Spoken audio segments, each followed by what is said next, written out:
మండల కేంద్రంలో గురువారం బీఆర్ఎస్ పార్టీ వర్కింగ్ ప్రెసిడెంట్ మాజీ మంత్రి కల్వకుంట్ల కేటీఆర్ స్థానిక తాజా మాజీ ఎమ్మెల్యే జాజాల సురేందర్ ఆదేశాలతో రామారెడ్డి మండల కేంద్రంలో మండల బీఆర్ఎస్ నాయకుల ఆధ్వర్యంలో మహాత్మాగాంధీ విగ్రహానికి తమ పార్టీ తరపున వినతి పత్రాన్ని అందజేశారు. అనంతరం వారు మాట్లాడుతూ కాంగ్రెస్ ప్రభుత్వం చేస్తున్న అరాచక పాలనలో తెలంగాణ ప్రజలను మభ్యపెట్టి ఎన్నికల్లో ఇచ్చిన దొంగ హామీలను నెరవేర్చకుండా ప్రభుత్వం ఏర్పడి 420 రోజులు గడిచినా ఇప్పటి వరకు కూడా ఏ ఒక్క పథకం కూడా పూర్తి కాలేదని, ఇప్పటి వరకు విడుదల చేసిన 6 సంక్షేమ పథకాలు కూడా ప్రజలకు నమ్మశక్యంగా లేవని, దగాకోరు 420 హామీల అమలుపై మహాత్మాగాంధీ వర్ధంతి సందర్భంగా పూలమాలలు వేసి వినతి పత్రం సమర్పించడం జరిగింది. పూర్తిగా హామీల నెరవేర్చమని చెప్పిన ప్రభుత్వం 420 రోజులైనా వాటిని ఇంతవరకు నెరవేర్చలేదు.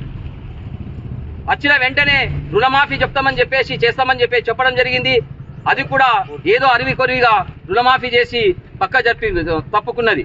రైతు బంధు కూడా అప్పుడు ఇచ్చిన కేసీఆర్ ప్రభుత్వం 10,000 రైతు బంధు ఇస్తే బిచ్చమేస్తున్నామా అని చెప్పేసి చెప్పిన రేవంత్ రెడ్డి వచ్చి 15,000 చేస్తా అన్న రైతు బంధును, రైతు భరోసాను ఈ రోజు వరకు వేయడం లేదు. దానిని కూడా 15,000ను 12,000ను తగ్గించడం జరిగింది.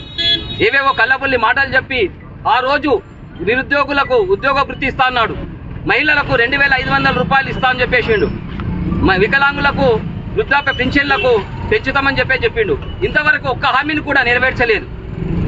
మన రాహుల్ గాంధీ గారు కూడా అప్పుడు ఉద్యోగాలను కల్పిస్తామని చెప్పేసి చెప్పడం జరిగింది.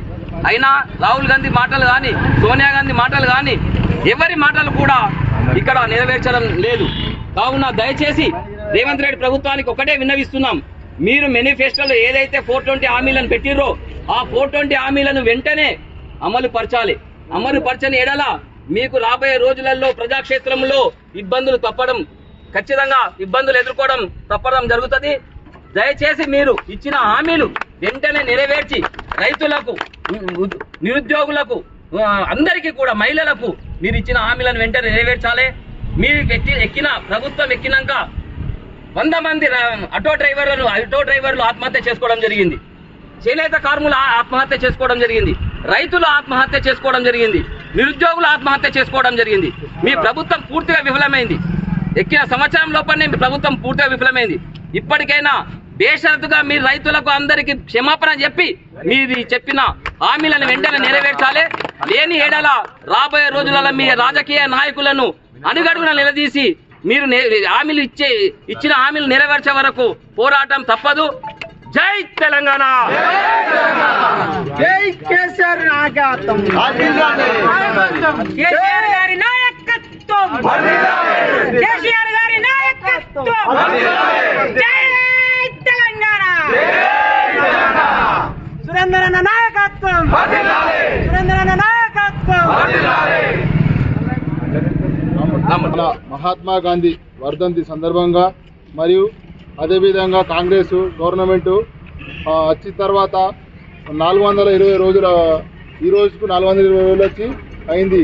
అందులో అల్లుకొల్లు మాటలు చెప్పి ప్రజలను మభ్యపెట్టి రైతు రుణమాఫీ 2 లక్షలు, రైతు రుణమాఫీ 15,000, దివ్యాంగులకు 6,000, వృద్ధాప్య పింఛను 4,000 రూపాయలు ఇస్తామని చెప్పి కల్లుకొల్లు మాటలు చెప్పి పదవిని రాష్ట్రంలో కాంగ్రెస్ పార్టీ చేపడుతుంది. కాలం ప్రతిరోజు చెప్పుకుంటేనే ఈ కాలం వృధా చేయడంగా జరుగుతుంది. మాటలు చెప్పి ఇప్పటికి కాలం గడుపుతున్నాడు కానీ ఏ రైతుల మొఖాల్లో కానీ ఏ ప్రజల్లో కానీ ఇప్పటికీ ఉత్సాహం, ఆనందం లేదు. జై తెలంగాణ, కేసీఆర్ గారి నాయకత్వం. అధికారంలోకి రాకముందు ఏదైతే రేవంత్ రెడ్డి గారు ప్రతి గ్రామాన తిరిగి, ప్రతి నియోజకవర్గం తిరిగి ఏవైతే హామీలు ఇచ్చి అమలు సాధ్యం కాని 420 హామీలను ఇవ్వడం జరిగింది. అందులో 6 గ్యారంటీల పేరు మీద ఖచ్చితంగా అధికారంలోకి వచ్చిన 100 రోజుల్లో ఇంటింటికి సంక్షేమ పథకాన్ని ఇస్తా చూడండి అని ఒక వాగ్దానం టైప్ కాకుండా ఒక అర్రాస్ మాదిరి కేసీఆర్ 10,000 ఇస్తా, నేను 12,000 ఇస్తా, కేసీఆర్ ఇంటికో ఉద్యోగం ఇస్తా, నేను ఇంటికి 4 ఉద్యోగాలు ఇస్తా, కేసీఆర్ 500 సిలిండర్ ఇస్తా, నేను ఫ్రీగా సిలిండర్ ఇస్తా, ఉచిత బస్ ఇస్తా అని అమలుగాని హామీలు ఇచ్చి ఇలా కళ్యాణ లక్ష్మి 1,00,000 రూపాయలు ఇస్తుండు కానీ నేను తులం బంగారం యాడ్ చేసి ఇస్తా అని చెప్పేసి ఓడెక్కేదాకా ఓడమల్లన్న, ఓడదీనంగా బోడమల్లన్న అని ఇవాళ 420 రోజులు అయినా కానీ ఇచ్చిన 420 హామీలు ఏ ఒక్కటి కూడా పూర్తి స్థాయిలో ఇవ్వని విధంగా ఇవాళ తెలంగాణ ప్రభుత్వం నిజంగా కూడా అసలు ఒక ప్రభుత్వానికి అర్హత అనేది లేకుండా ఇవాళ రేవంత్ రెడ్డి తెలంగాణ ప్రజలకు చెప్పినటువంటి చేతగాలని చెప్పేసి బేషరతుగా తెలంగాణ ప్రజలను క్షమాపణ వేడుకొని అధికారం ఇవాళ మళ్ళీ అప్పచెప్పాల్సిన బాధ్యత రేవంత్ రెడ్డి పైన ఉన్నది.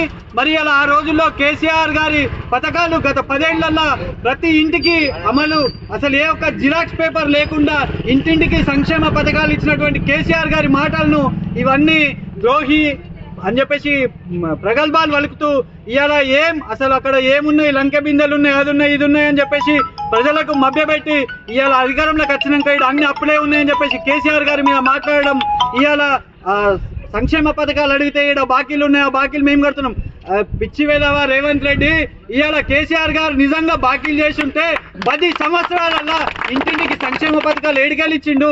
నీళ్ళక చెప్పలే మరి కొత్త రాష్ట్రం ఏర్పడ్డాక ఇవాళ చిన్న పిల్ల లెక్క ఉన్నది, రేపు పెద్ద దశలో ప్రతి ఒక్కరికి సంక్షేమ ఫలితం అందుతాయని చెప్పేసి విడతల వారిగా 10 ఏళ్లల్లా ఇంటింటికి ఖచ్చితంగా ఇవాళ ఆసరా పెన్షన్ కానీ, కళ్యాణ లక్ష్మి కానీ, రుణమాఫీ కానీ, రైతు భరోసా కానీ ప్రతి ఒక్క పథకాలల్లో ప్రతి ఒక్క కుటుంబాన్ని ఇన్వాల్వ్మెంట్ చేసి ఇవాళ అర్హత ఉన్న ప్రతి జాబ్ల ఉద్యోగాలను ఏర్పరచడం జరిగింది. మరి అవన్నీ మాటలను ఇవాళ అబద్ధపు ప్రచారాలు చేసి ఇవాళ కేసీఆర్ గారి మీద దుష్ప్రచారాలు చేసి అధికారంలోకి వచ్చిన బిడ్డ ఏమైనా నీ లంకె బిందెలు ఏడ దాచిపెట్టినావు, కొడంగల్లో దాచిపెట్టినావా? మరి ఇలా కొడంగల్లో ఇవాళ ఒక రేషన్ కార్డులు 100% పూర్తి చేసినవా? నీ కొడంగల్లో ఎన్ని ఇండ్లు ఇచ్చినావు? ఇప్పటికీ 100 రోజులు అయిపోయింది. 100 రోజులు అయి 4 రేట్లయింది. 100 రోజులకు 420 రోజులైంది బిడ్డ. నీ కొడంగల్లో ఒక అడుగుతున్నాం బిడ్డ, 420 రోజులలో తెలంగాణలో ఏ ఒక్క ఇంటికి పూర్తి స్థాయి అమలు చేసినావో చెప్పు, లేదంటే బేషరతుగా క్షమాపణ చెప్పి తెలంగాణ ప్రజలు ఏదైతే అధికారం ఇచ్చారో నాతో చేత కాదని రాజీనామా చేసి గద్దె దిగు బిడ్డ. అధికారం కేసీఆర్ గారు మళ్ళా ఇట్లా చేయనో, నీకు ఈ లంక బిందెలు మళ్ళీ ఏ విధంగా వస్తాయో ఖనిజాలు సృష్టించే కెపాసిటీ ఇలా మా రామన్న దగ్గర ఉంది, మా కేసీఆర్ గారి దగ్గర ఉంది బిడ్డ. నువ్వు ఏదైతే తెలంగాణ ప్రజలను అబద్ధ ప్రచారాలు చెప్పి మోసం చేసినావో బేషరతుగా క్షమాపణ చెప్పి ఇవాళ అధికారం శాశ్వతం కాదని చెప్పేసి మాట్లాడినావు కదా, అది నీకు కూడా శాశ్వతం కాదు. 420 రోజులు గడిచింది, నీ హామీలన్నీ ఇవాళ తుంగలో దక్కినట్టు అయింది బిడ్డ. నువ్వు బేషరతుగా క్షమాపణ చెప్పాల్సిన అవసరం ఉంది. జై తెలంగాణ, జై కేసీఆర్, కేసీఆర్ గారి నాయకత్వం, కేసీఆర్ గారి నాయకత్వం, సురేంద్రన్న నాయకత్వం.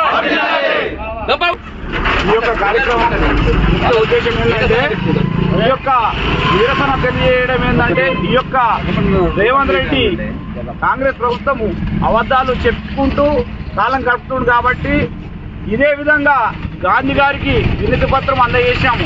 అదే ఎందుకోసం అంటే ప్రజలు కూడా గమనించాలి, మాకున్న ఆలోచన విధానంగా. అయితే గాంధీ గారు స్వతంత్రం వచ్చినప్పుడు అహింస మార్గంగా వేయండు, మేము గుడకము ఈ తెలంగాణ రాష్ట్రం గుడకము అహింస మార్గంగా వేయండు. హింస మార్గంగా పోదామంటే అందరు రెడీగా ఉంటారు. మేము అందరం ప్రజలందరం అనుకొని గాంధీ గారికి ఇస్తున్నాము. అదేంటే ఎందుకంటే అతను మహాత్మా గాంధీ అహింస మార్గంలో భారతదేశానికి స్వతంత్రం తెచ్చాడు కాబట్టి అదేవిధంగా గాంధీ గారికి ఇస్తే నీకన్నా బుద్ధి వస్తుంది. ఇవాళ మేము అందరము తిరగబడితే ఎక్కడికి అక్కడ నిర్బంధం చేసి పోగలుగుతాము, కానీ మేము గాంధీ గారి బాటలో నడుస్తాము. అదేవిధంగా ప్రజలు కూడా గమనించేది ఏంటంటే గాంధీ మార్గంలో పోతేనే మనం కోల్పోము.